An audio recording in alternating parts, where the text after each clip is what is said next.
Breaking number 2. ബ്രേക്കിങ്ങിലൂടെ നമ്മൾ നമ്മുടെ വാർത്തായാത്ര തുടരുകയാണ്. വീണ്ടും ഈ വാർത്താ പ്രഭാതത്തെ ചലിപ്പിക്കാൻ നമുക്കൊപ്പമുള്ളത് ലേബി സജീന്ദ്രനാണ്. മറ്റൊരു ബ്രേക്കിംഗ് വാർത്തയുമായി ലേബി സജീന്ദ്രൻ നമുക്കൊപ്പം ചേരുന്നു. ലേബി സജീന്ദ്രനാണെങ്കിൽ പല കാര്യങ്ങളുമായി പ്രധാനപ്പെട്ട കാര്യങ്ങളുണ്ടാവും. സഭയുമായി ബന്ധപ്പെട്ട എന്തോ ഒരു വാർത്ത ലേബി സജീന്ദ്രന്റെ കയ്യിലുണ്ട്. നമുക്ക് ചോദിക്കാം. ലേബി സജീന്ദ്രൻ, വെരി ഗുഡ് മോർണിംഗ്. പ്രസന്നവതയായി രാവിലെ നിൽക്കുന്ന കാണാൻ തന്നെ ഒരു ഐശ്വര്യമുണ്ട്, ഏകാദശിയിൽ പ്രത്യേകിച്ച് ഈ മുഖം കാണുന്നതിൽ. മറ്റു വളരെ പ്രധാനപ്പെട്ട ഒരു വാർത്തയുണ്ടെന്ന് തോന്നുന്നു ലേബി സജീന്ദ്രന്റെ കയ്യിൽ. എന്താണാവോ? ഡോക്ടർ അരുൺ, വളരെ പ്രധാനപ്പെട്ട വാർത്ത തന്നെയാണ്. യാക്കോബായ സഭയുടെ പുതിയ കാതോലിക്കയായി ഡോക്ടർ ജോസഫ് മോർ ഗ്രിഗോറിയോസ് മെത്രാപ്പോലിത്തയെ വാഴിക്കുന്ന ചടങ്ങ് ജനുവരിയിൽ ഉണ്ടായിരിക്കും, അടുത്ത മാസം ഉണ്ടായിരിക്കും എന്നത് തന്നെയാണ് പ്രധാനപ്പെട്ട വാർത്ത. യാക്കോബായ സഭയെ സംബന്ധിച്ചിടത്തോളം വളരെ പ്രധാനപ്പെട്ട വാർത്തയാണത്. അടുത്ത മാസം സഭയുടെ സുറിയാനി സഭയുടെ ആസ്ഥാനമായ ദമാസ്കസിൽ വച്ചായിരിക്കും, ദമാസ്കസിലെ പാത്രിയാർക്കസ് സെന്ററിൽ വെച്ചായിരിക്കും ഈ ചടങ്ങ് നടക്കുക, വാഴിക്കൽ ചടങ്ങ്. ആ ചടങ്ങിന് പാത്രിയാർക്കസ് ബാവ തന്നെ മുഖ്യ കാർമ്മികത്വം വഹിക്കും.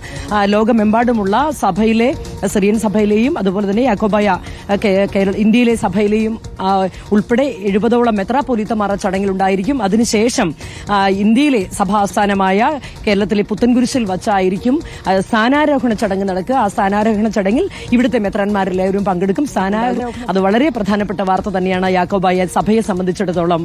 ഡോക്ടർ അരുൺ, ഓക്കെ, വളരെ പ്രധാനപ്പെട്ട വാർത്തയാണ്. യാക്കോബായ സഭയിലെ പുതിയ കാതോലിക്ക ബാവയുടെ വാഴിക്കൽ ചടങ്ങ് നിശ്ചയിച്ചിരിക്കുന്നു. അടുത്ത മാസം തന്നെ ഉണ്ടാവും. അതിന്റെ സൂചനകൾ നേരത്തെ ഇവിടെ നിന്ന് പോയ ബാവ നൽകിയിരുന്നു, പരമാധ്യക്ഷൻ നൽകിയിരുന്നു.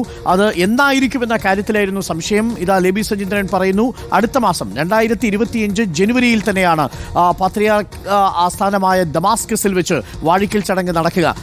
ലേബി, ഒരു സംശയമുള്ളത്, സിറിയയിൽ ഇപ്പോൾ വലിയ സംഘർഷഭരിതമായൊരു അന്തരീക്ഷമുണ്ട്. അവിടെ വിമതരൊക്കെ സ്ഥലം പിടിച്ചിട്ടുണ്ട്. ദമാസ്കസിൽ തന്നെ പിടിച്ചിരിക്കുന്നത് വിമതരാണ്. അവിടെ കലാപ സാധ്യതയാണുള്ളത്. അപ്പോൾ ഇതിനിടയിൽ ഈ വാഴിക്കൽ ചടങ്ങ് നടക്കുമായിരിക്കുമോ? ഡോക്ടർ അരുൺ, ആ ആശങ്ക സഭാ സമൂഹത്തിന് ആകമാനമുണ്ട്. മാത്രമല്ല, പാത്രിയർക്കിസ് ബാവ 10 ദിവസത്തെ സന്ദർശനത്തിന് കേരളത്തിലെത്തി 4ാം ദിവസം മടങ്ങാനുള്ള കാരണവും അവിടുത്തെ സംഘർഷം തന്നെയാണ്. എങ്കിലും ദമാസ്കസിൽ നടക്കുന്ന ഈ ചടങ്ങിന് മാറ്റം ഉണ്ടാകില്ല എന്ന് തന്നെയാണ് സഭാ നേതൃത്വം ഇപ്പോൾ അറിയിച്ചിട്ടുള്ളത്.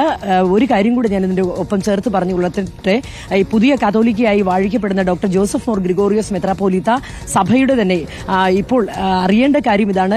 കേരളത്തിലെ യാക്കോബായ സഭയുടെ മാത്രമല്ല ആഗമാന സുറിയാനി സഭ, അത് യാക്കോബായ സഭ എന്ന് പറയുന്നത് ഇന്ത്യയിലേക്ക് വരുമ്പോഴാണ് പറയുന്നത്.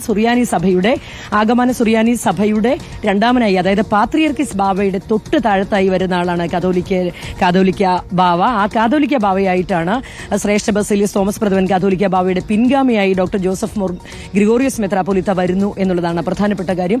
ഡോക്ടർ ജോസഫ് മോർ ഗ്രിഗോറിയോസ് മെത്രാപ്പോലീത്തയെ സംബന്ധിച്ചിടത്തോളം വളരെ പ്രധാനപ്പെട്ട സ്ഥാനം സഭയിൽ വഹിച്ചിരുന്ന ഒരാളാണ്. മലങ്കര മെത്രാപ്പോലീത്തയാണ്. എപ്പിസ്കോപ്പൽ സുനഹദോസിന്റെ പ്രസിഡന്റാണ്. സഭയിൽ ഏറ്റവും നിർണായകമായ തീരുമാനങ്ങൾ 2002 മുതൽ 2002ലാണ് ശ്രേഷ്ഠ ബസേലിയസ് തോമസ് പ്രഥമൻ കാതോലിക്ക ബാവ ചുമതലയേറ്റത്. അന്നു മുതൽ എപ്പിസ്കോപ്പൽ സുനഹദോസ് സെക്രട്ടറിയാണ് അദ്ദേഹം. അന്നു മുതൽ വളരെ നിർണായക തീരുമാനങ്ങളെല്ലാം അന്ന് ശ്രേഷ്ഠ ബാവയ്ക്കൊപ്പം നിന്ന് എടുത്തുകൊണ്ടിരുന്നതാണ്. സഭാ തർക്കങ്ങളും സഭയുടെ സംഘർഷഭരിതമായ അന്തരീക്ഷവും ഒക്കെ ഉണ്ടായിരുന്ന കാലത്തെല്ലാം വളരെ നിർണായകമായ തീരുമാനമെടുത്ത ആളാണ്. ഇപ്പോൾ സഭയുടെ രണ്ടാമനായി കേരളത്തിൽ യാക്കോബായ സഭയുടെ ഏറ്റവും പ്രധാന പദവിയിലേക്ക് ശ്രേഷ്ഠ കാതോലിക്ക ബാവയായി അവരോധിക്കപ്പെടുന്നത്. ഡോക്ടർ അരുൺ, ഓക്കെ, വളരെ പ്രധാനപ്പെട്ട വാർത്തയാണ്. അപ്പോൾ യാക്കോബായ സഭയുടെ പുതിയ കത്തോലിക്ക ബാവയായിട്ടുള്ള വാഴിക്കൽ ചടങ്ങ് അടുത്ത മാസം നടക്കും. പാത്രിയാർക്ക് ആസ്ഥാനമായ ദമാസ്കസിലാണ് വാഴിക്കൽ ചടങ്ങ് നടക്കുക. ലേബി, ഒരു പ്രേക്ഷകൻ ചോദിക്കുന്നു, ഇപ്പോൾ റിപ്പോർട്ട് നൽകിയ ലേബി സജീന്ദ്രൻ കുന്നത്തുനാട് MLA ആയിരുന്ന BP സജീന്ദ്രന്റെ വൈഫാണോ? തെറ്റാണെങ്കിൽ ക്ഷമിക്കണം എന്ന് പറയുന്നു. ക്ഷമിക്കേണ്ട ആവശ്യമില്ലല്ലോ അല്ലേ? ക്ഷമിക്കേണ്ട, അത് തന്നെയാണ്. ആ സജീന്ദ്രൻ തന്നെയാണ് ഈ സജീന്ദ്രൻ. അപ്പോൾ ലേബി സജീന്ദ്രൻ അത് തന്നെയാണ്. പ്രിയപ്പെട്ട പ്രേക്ഷകരെ, താങ്ക് യു. സന്തോഷാണ് ആ ചോദ്യം. എനിക്ക് തോന്നുന്നു, പറഞ്ഞോളൂ ലേബി. ഡോക്ടർ അരുൺ, എനിക്ക് തോന്നുന്നു ഈ സഭാ ആസ്ഥാനമായ പുത്തൻകുരിശ് സജീന്ദ്രൻ നേരത്തെ MLA ആയിരുന്ന കുന്നത്തുനാട് കോൺസ്റ്റിറ്റ്യുവൻസിയുടെ ഭാഗമാണ്. അതുകൊണ്ട് കുറച്ചു കാലം സഭയുമായി ബന്ധപ്പെട്ട കാര്യങ്ങളൊക്കെ നമുക്ക് അടുത്തറിയാനും ഈ മെത്രാപ്പോലീത്തമാരുമായും എല്ലാം ബന്ധപ്പെട്ട് കൂടുതൽ കാര്യങ്ങൾ അറിയാൻ ശ്രമിച്ചിട്ടുണ്ട്. അതുകൊണ്ട് കുറച്ചുകൂടി സഭയുടെ കാര്യങ്ങളൊക്കെ നമുക്ക് കത്തോലിക്കയുടെ വാർത്തയാണെങ്കിലും ശരി, കാതോലിക്ക ബാവയുടെ വാർത്തയാണെങ്കിലും ശരി, രണ്ടും രണ്ടാണ്. വാർത്തയിൽ നമ്മൾ പഠിക്കാൻ പോകുന്ന സമയത്ത് ഇത് രണ്ടും രണ്ടാണെന്നുള്ളതാണ് ആദ്യം സഭാ റിപ്പോർട്ടിന് മുമ്പ് പഠിപ്പിക്കുന്നത്. ഒന്ന് കത്തോലിക്ക, മറ്റൊന്ന് കാതോലിക്ക ബാവ. രണ്ടും രണ്ടാണ്. ഒരു തായുടെ കുറവുണ്ട് എന്ന് പറഞ്ഞ് നമ്മൾ പഠിപ്പിച്ചതൊക്കെ ഓർമ്മിക്കുന്നു. അപ്പോൾ താങ്ക് യു ലെബി. ദമാസ്കസിൽ ഒന്ന് പോയാലോ? നമുക്ക് അവിടെ നിന്ന് വാഴിക്കൽ ചടങ്ങ് നേരിട്ട് റിപ്പോർട്ട് ചെയ്താലോ? അവസരം നിന്നാൽ ഉറപ്പായും പോകാം ഡോക്ടർ. പക്ഷെ അവിടെ കലാപമാണ്, വിസ കിട്ടത്തില്ല കേട്ടോ. Thank you ലേബി. അപ്പോൾ ഇത് പറഞ്ഞുപോയി. ഇനി ലേബി ഇടയ്ക്കിടയ്ക്ക് ഓർമ്മിപ്പിക്കും ദമാസ്കസിൽ പോകണ്ടേ എന്ന് ഓർമ്മിപ്പിക്കും. ഇപ്പോൾ ദമാസ്കസിൽ പോകാൻ പറ്റിയ സാഹചര്യമല്ല. സിറിയയിൽ ആകെ ആഭ്യന്തര കലാപമാണ്. പ്രിയപ്പെട്ട പ്രേക്ഷകർക്ക് അറിയാവുന്നതുപോലെ അവിടെ വിമതർ അവിടെ പിടിച്ചിരിക്കുന്നു. ബാഷർ അൽ അസദ് ഇപ്പോൾ റഷ്യയിൽ അഭയം പ്രാപിച്ചിരിക്കുകയാണ്. അമേരിക്കയും ഇസ്രായേലും തുടർച്ചയായിട്ട് അവിടുത്തെ ആയുധ സംഭരണശാലകൾ നോക്കി ആക്രമണം നടത്തിക്കൊണ്ടിരിക്കുന്ന കാഴ്ചയാണ് നമുക്ക് സിറിയയിൽ കാണാൻ സാധിക്കുന്നത്.